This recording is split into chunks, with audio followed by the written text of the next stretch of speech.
오늘 본문 말씀 마태복음 11장 16절로 19절 말씀입니다. 마태복음 11장 16절로 19절 말씀입니다. 하나님의 말씀입니다. 제가 봉독하겠습니다. 이 세대를 무엇으로 비유할까? 비유하건대 아이들이 장터에 앉아 제 동물을 불러 이르되 우리가 너희를 향하여 피리를 불어도 너희가 춤추지 않고 우리가 슬피 울어도 너희가 가슴을 치지 아니하였다 함과 같도다. 요한이 와서 먹지도 않고 마시지도 아니하매 그들이 말하기를 귀신이 들렸다 하더니 인자는 와서 먹고 마시매 말하기를 보라 먹기를 탐하고 포도주를 즐기는 사람이요 세리와 죄인의 친구로다 하니 지혜는 그 행한 일로 인하여 옳다함을 얻느니라. 아멘. 오늘 본문의 시작이 이 세대를 무엇으로 비유할까라는 물음으로 시작이 됩니다. 이 세대는 당시 불신앙으로 물들어 있던 그 유대인을 지칭하는 말씀입니다. 구약에서 하나님은 백성들에게 이제 선지자를 보내주셨죠. 그들을 통해서 말씀을 전하시고 선지자가 전한 말씀을 들은 백성은 그에 합당한 반응을 보여야 했습니다. 그런데 본문을 보자면 이 세대는 세례 요한과 예수님의 말씀에 제대로 된 반응을 하지 않은 것으로 보여집니다. 백성들에게 기쁜 메시지를 전할 때는 기뻐해야 하는 것이 마땅한 것이고요. 슬픈 메시지를 전했을 때는 슬퍼해야 하는 것이 마땅합니다. 하지만 백성들은 슬픈 메시지를 전해도 그 메시지를 전한 메신저를 대적하고요. 기쁜 메시지를 전해도 그 메신저를 대적했습니다. 오늘 본문 17절 말씀을 보면 이런 대조적인 표현이 나옵니다.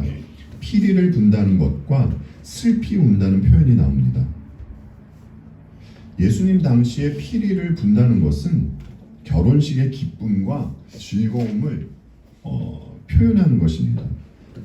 사람들은 이 피리 소리를 들으면서 정말 기뻐하게 되고 환희에 차게 되는 것이죠. 그리고 슬피 운다는 것은 장례식의 그 슬픔을 표현하는 것입니다.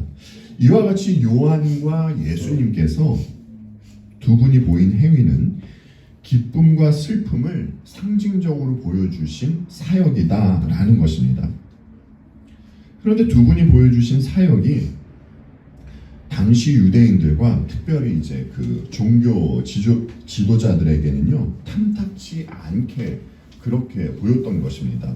그렇다면 당시 유대인들은 왜 요한과 예수님의 사역을 탐탁치 않게 그렇게 여겼겠습니까? 결론적으로 말씀을 드리자면 그들은 죄인이기 때문입니다. 두 분의 메시지는요 의인을 향한 메시지가 아니라 죄인을 향한 메시지이기 때문입니다. 두 분의 입에서 나오는 메시지가 당시 사람들을 아프게 하고 찌르기 때문에 그들은 이 두 분의 사역을 탐탁치 않게 여겼던 것입니다. 이 두 분이 전한 말씀으로 인해서 사람들은 굉장히 자존심 상해했습니다. 우리가 알다시피 아담이요 선악과를 따먹은 이유는 자기가 하나님처럼 되고 싶었기 때문입니다. 그래서 아담의 후손으로 태어난 모든 인간은 세상의 중심에 자신을 놓은 상태에서 나를 놓은 상태에서 그렇게 이제 태어나게 되는 것입니다. 그리고 자기를 중심으로 세상이 돌아가는 것처럼 그렇게 착각을 하며 살게 되죠. 죄라는 것은 이렇게 자기 자리를 이탈하는 것입니다.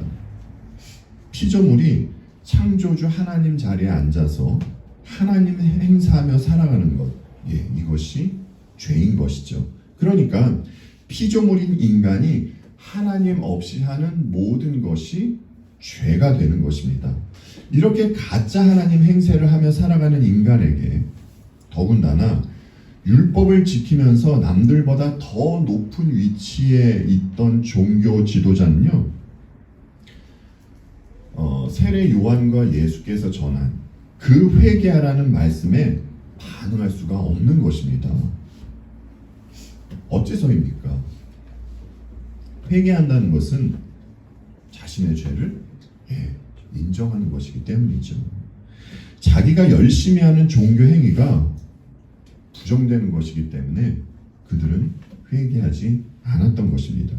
그러면 회개하지 않던 당시 사람들이 어떻게 했겠습니까, 여러분?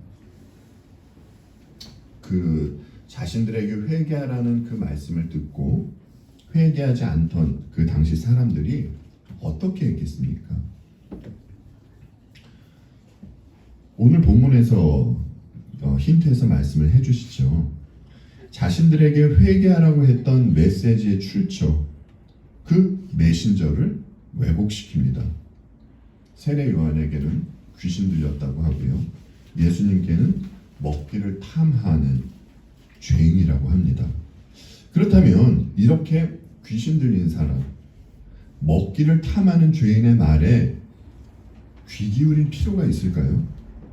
당연히 없겠죠. 그러니까 당시 유대인들은요, 자신들이 회개하지 않는 것에 대한 정당한 이유로서 무엇을 한 것입니까? 세례 요한과 예수님을 이상한 사람으로 만들어 버린 것이에요.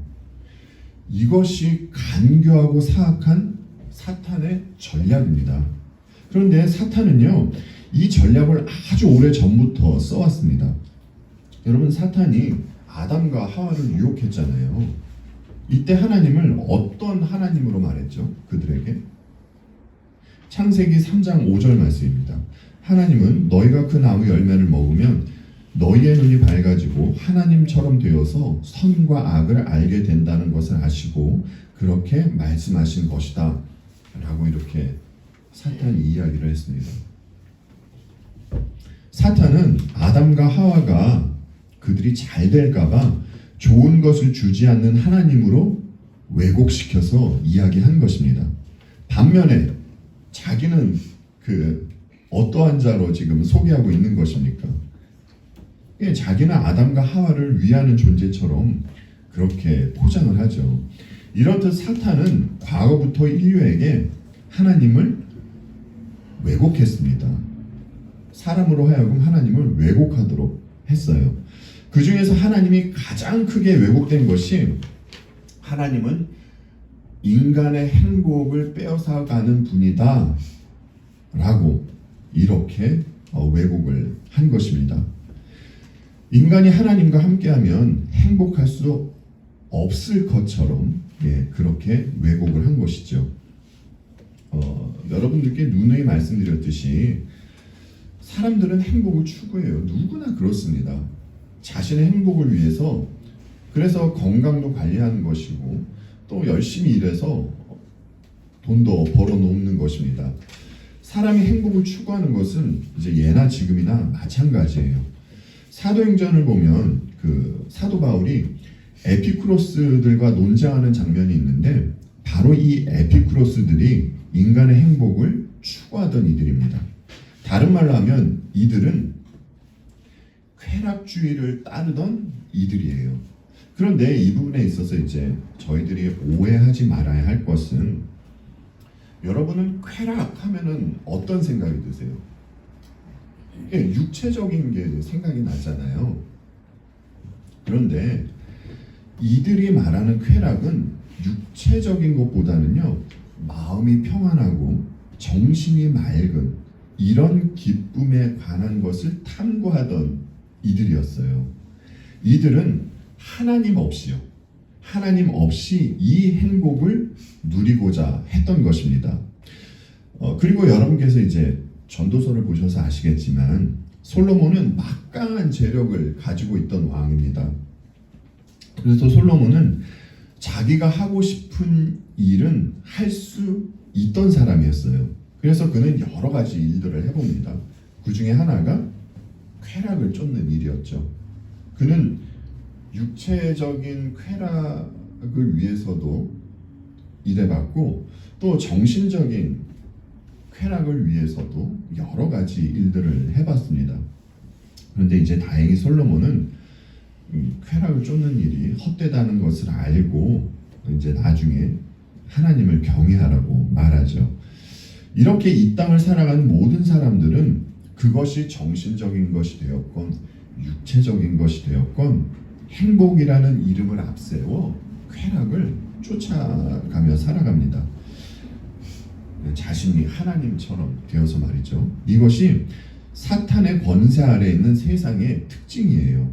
이런 세상은 자신들이 추구하는 행복이 옳은 것인 줄 압니다. 그리고 즐겁게 살아가려고 애를 씁니다. 이를 위해서 여러 가지 애를 씁니다.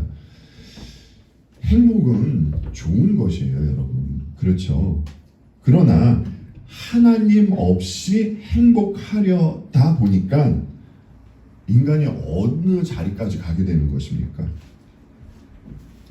약에 손을 대는 자리까지 가게 되는 것이에요. 그런데 이런 세상에 당신들은 죄인이고 당신들은 잘못하고 있습니다. 여러분들은 반드시 돌이켜야 합니다. 라고 이야기하면 어떻게 되는 줄 아십니까? 오늘 본문에서 말해주듯이 그들은 세상 사람들은 합당한 반응을 안 하고 심지어 이렇게 말한 사람을 기회 봐서 죽이기까지 하는 것입니다. 마태복음 14장 3절로 12절 말씀 세 번역으로 한번 보겠습니다. 여러분께서 너무나 잘 알고 계신 내용인데 다시 한번 이 부분을 보고 말씀을 이어가도록 하겠습니다. 헤롯은 일찍이 자기 동생 빌립의 아내 헤로디아의 일 때문에 요한을 붙잡아다가 묶어서 감옥에 가둔 일이 있었다. 그것은 요한이 헤롯에게 그 여자를 차지하는 것은 옳지 않습니다 하고 여러 차례 말하였기 때문이다. 그래서 헤롯은 요한을 죽이려고 하였으나 민중이 두려워서 그렇게 하지 못하였다. 그것은 그들이 요한을 예언자로 여기고 있었기 때문이다. 그런데 마침 헤롯의 생일에 헤로디아의 딸이 손님들 앞에서 춤을 추어서 헤롯을 즐겁게 해주었다. 그리하여 헤롯은 그 소녀에게 청하는 것은 무엇이든지 주겠다고 맹세로써 약속하였다. 소녀는 자기 어머니가 시키는 대로 말하였다. 세례자 요한의 머리를 쟁반에 담아서 이리로 가져다 주십시오. 왕은 마음이 괴로웠지만 이미 맹세를 하였고 또 손님들이 보고 있는 앞이므로 그렇게 해주라는 명령을 내리게 되었다. 그래서 그는 사람을 보내서 감옥에서 요한의 목을 베게 하였다. 그 머리를 쟁반에 담아서 가져다가 소녀에게 주니 소녀는 그것을 자기 어머니에게 가져갔다. 요한의 제자들이 와서 그 시체를 거두어다가 장사 지내고 나서 예수께 가서 알려드렸다. 헤롯의 생일을 축하하려고 많은 사람들이 모였습니다. 이곳에는 흥겨운 음악이 나오고요. 춤판이 벌어지고 있어요. 여러분 이곳을요 한번 세상의 축소판으로 생각해서 한번 봐보십시오. 이렇게 흥겹고 즐거운 곳에서 세례 요한이 하나님의 선지자가 어떻게 됩니까? 그저 한 어린 소녀의 춤값으로 목이 베어 죽습니다. 그가 이렇게 된 것은 헤롯의 죄를 지적했기 때문이에요. 그런데 오늘 본문을 보면 사람들이 요한에게 뭐라고 했다는 것입니까? 요한이 귀신 들렸다 라고 했다는 것이에요. 그러나 실제로는요 누가 귀신 들리고 누가 귀신의 지배를 받고 있던 자들이었습니까? 고귀한 모습으로 생일 파티를 하던 그 헤롯과 헤로디아 그리고 그곳에 있던 사람들이었습니다. 하나님 없이 쾌락을 쫓던 사람들이었어요. 여러분 그들이 만들어낸 것을 한번 보십시오. 그들이 만들어낸 것이 무엇입니까? 사람의 잘린 머리입니다. 지금 우리가 마태복음 14장을 보았듯이 하나님의 선지자 세례 요한은 헤롯의 죄를 지적한 것이 발단이 돼서 결국 죽음을 맞이하게 된 것이에요. 예수님도 마찬가지입니다. 여러분 예수님께서 사람들에게 회개하라고 하셨잖아요. 그러다 결국 어떻게 되셨습니까? 사형대에 매달리셨습니다. 인간은 메시아를 사형대에 매달을 정도로 자기 자존심에 상처나는 것을 싫어합니다. 여러분, 유대인들이 주님을 사형대로 몰아가면서 어떤 말을 합니까? 그 사람의 피를, 저 예수의 피를 우리와 우리 자손들에게 돌리라고 하죠. 이렇게 인간에게 자존심은 목숨과도 같은 것이에요. 그런데 성도는 주님 안에 있는 이들입니다. 그렇죠? 주님의 영과 함께하는 이들이 성도잖아요. 그렇다면 주님의 영을 모시고 있는 성도는 세상에서 어떤 역할을 하게 되고 세상으로부터 어떤 취급을 받겠습니까? 가장 기쁜 소식, 이 복음을 전하면서도 세상으로부터 환영받지 못하게 되는 것이에요. 그리고 성도야말로 자기 자존심 꺾이는 일을 그들의 삶에서 경험하게 되는 것입니다. 다시 말씀드리지만 세상은 자신들이 추구하는 쾌락에 조금이라도 방해가 되는 것이 있다면 그 대상이 하나님이 된다 할지라도 그 대상을 치워버리고 없애버리는 것이 오늘날 세상이 되어버리고 말았습니다. 본문식으로 말씀드리자면 지금이 바로 그런 세대라는 것이에요. 말씀이 전해져도 예수 그리스도께 돌이키고자 하는 반응이 없습니다. 아마도 세상은 자기 행복을 위해서 자기 개발을 열심히 하면서 그렇게 자신들은 살아있다라는 것을 느낄 것입니다. 비록 하나님께 관심이 없어도 말이죠. 그런데 성경은 이러한 것을 무엇이라고 이야기를 합니까, 여러분? 성경이 말하는 것은 바로 이것이 영적으로 죽은 것이다 라고 이야기하는 것이에요. 그래서 사람들이 하나님의 말씀을 전하는 세례 요한과 말씀이 육신되어 오신 우리 주님 예수 그리스도께 합당한 반응을 보이지 못한 것입니다. 죽은 사람 앞에서는 아무리 통곡하고 울어도 그가 일어나질 않습니다. 왜냐하면 시체에게는 생명이 없기 때문이에요. 여러분 한번 생각해 보십시오. 헤롯의 생일을 축하하기 위해서 마련된 자리가 얼마나 화기애애한 분위기였겠습니까? 정말 활기가 차고 화목한 분위기였을 겁니다. 그 음식도, 좋은 음식도 풍성히 차려져 있었을 것이고요. 춤을 출 수 있는 그런 흥겨운 음악도 흘러나왔을 것이에요. 그러나 여러분, 실상은 이곳에 있던 사람들이 어떤 사람들이었습니까? 이들이 영적으로 죽은 자들이었다라는 것이에요. 그래서 이들이 육적으로 먹고 마시고 즐길 줄만 알았지 세례 요한의 말에 반응을 하지 못했다는 것입니다. 그러니까 이들이야말로 육적으로는 살아있는 것처럼 보이지만 영적으로 죽어 있었다는 것이에요. 그러니까 주께서 말씀하신 이 세대, 말씀에 따라 슬퍼하지도 못하고 기뻐하지도 못하는 이 세대가 어떻다는 것입니까? 죽어 있다는 것이에요. 그런데 문제는 자기들이 영적으로 죽어 있는지 모른다는 건 이게 정말 심각한 문제인 것이죠. 그런데 예수님의 말씀에 반응한 이들이 있습니다. 이들이 누구입니까, 여러분? 율법에 능통한 율법 교사들이었나요? 아니죠. 당시의 사람들이 무시하고 멸시하던 세리와 창기들이었습니다.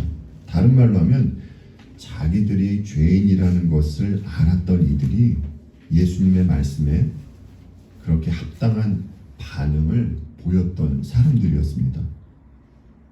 그런데 바리새인의 눈으로 보자면 이들은 어떤 사람들입니까? 이들은 정말 멀리해야 하는 사람, 1순위의 사람들이에요. 하지만 이렇게 자기들이 죄인이라는 것을 알고 예수 그리스도만 믿고 의지하고 신뢰하는 이들이 실상은 영적으로 다시 태어나 참된 생명을 소유한 이들이라는 것이 성경의 증언인 것이고요. 이제 여기서 중요한 사항이 있습니다. 칼빈이 자신을 알려면은 누구를 알아야 한다라고 했으니까요. 하나님을 알아야 한다라고 하셨잖아요. 그리고 하나님을 알려면 자신을 알아야 한다라고 이야기를 했습니다. 그런데 예수님 당시 유대인과 율법 학자들은 자신이요, 하나님께서 죽어야 그래야만 죄의 문제가 해결될 만큼 그렇게 자신이 심각한 죄인이라는 것을 모르고 있었어요. 바꿔 말하면 그 세대는 하나님을 잘 몰랐다는 것입니다. 그래서 이들이 참 하나님이신 예수님을 거부한 것이고요. 그리고 한 걸음 더 나아가서 예수님을 이상한 분으로 만들어 버린 것이에요. 이 땅에 죽으러 오신 거룩하신 창조주 하나님을 음식이나 탐하고 죄인들과 어울려 노는 그런 자로 왜곡시킨 것입니다.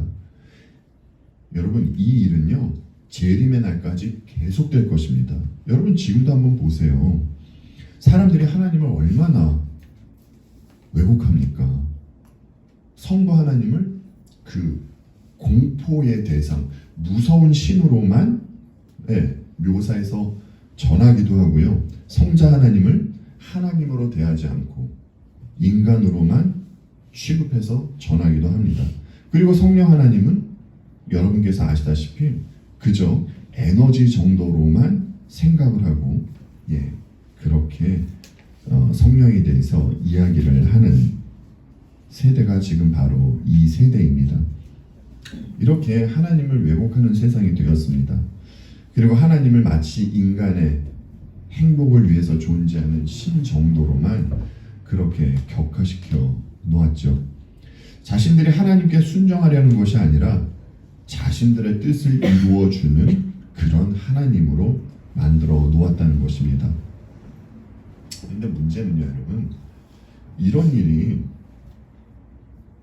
교회 밖에서 일어나는 것이 아니라 교회 안에서 일어나고 있다는 겁니다. 그러니까 가짜 하나님 행세하는 이들이 교회 밖에서만 있는 것이 아니라 교회 안에도 있다는 것이에요. 여러분, 세례 요한과 예수님이 전한 메시지에 합당한 반응을 보이지 않던 자들이 그 자들이 이방인들이었습니까? 아니었잖아요. 유대인들이었잖아요. 하나님의 백성이라고 생각하고 있는 유대인들이었습니다. 이들이 세례 요한과 예수님을 왜곡시키고 이들이 두 분을 죽인 것이에요. 이런 일들이 교회 안에 일어난다는 것입니다. 이 말인즉 사탄이 지금도 열심히 일하고 있다는 겁니다. 하지만 인간이 진실을 왜곡한다고 여러분 그 진실이 변하겠습니까? 예수님께서 이런 말씀을 하시잖아요. 지혜는 그 행한 일로 인하여 옳다함을 얻느니라. 주께서 전하신 말씀과 행위는요, 당신께서 오실 메시아다라는 것을 충분히 입증하셨어요. 우리는 성경을 통해서 주께서 행하신 기적 사건을 봅니다. 그리고 십자가 사건도 봐요. 주님의 십자가 사건이 있기 때문에 이제 우리는 원래 우리가 있던 자리로 돌아가서 그 자리에서 하나님을 하나님으로 모시고 섬기며 그렇게 살아갈 수 있는 존재가 된 것입니다. 이제 우리는 피리 소리에 맞춰서 춤출 수 있는 존재가 된 것이에요. 어째서입니까? 우리를 위하여 십자가를 지신 주님이 바로 우리의 남편이 되어주셨기 때문이에요. 여러분, 정말 주께서 그러하셨듯이 그 행한 일로 인해서 그래서 옳다함을 얻는 저와 여러분이 되어야 할 것입니다. 그때에 진정으로 멸망으로 치닫고 있는 이 세상 가운데서 우리로 말미암아 아버지 하나님께서 진실된 그 찬양과 경배를 받게 될 것이에요. 이 찬양과 경배를 우리 아버지께 올려드리며 그렇게 살아가는 저와 여러분이 되기를 진심으로 바라며 오늘 말씀을 마치도록 하겠습니다.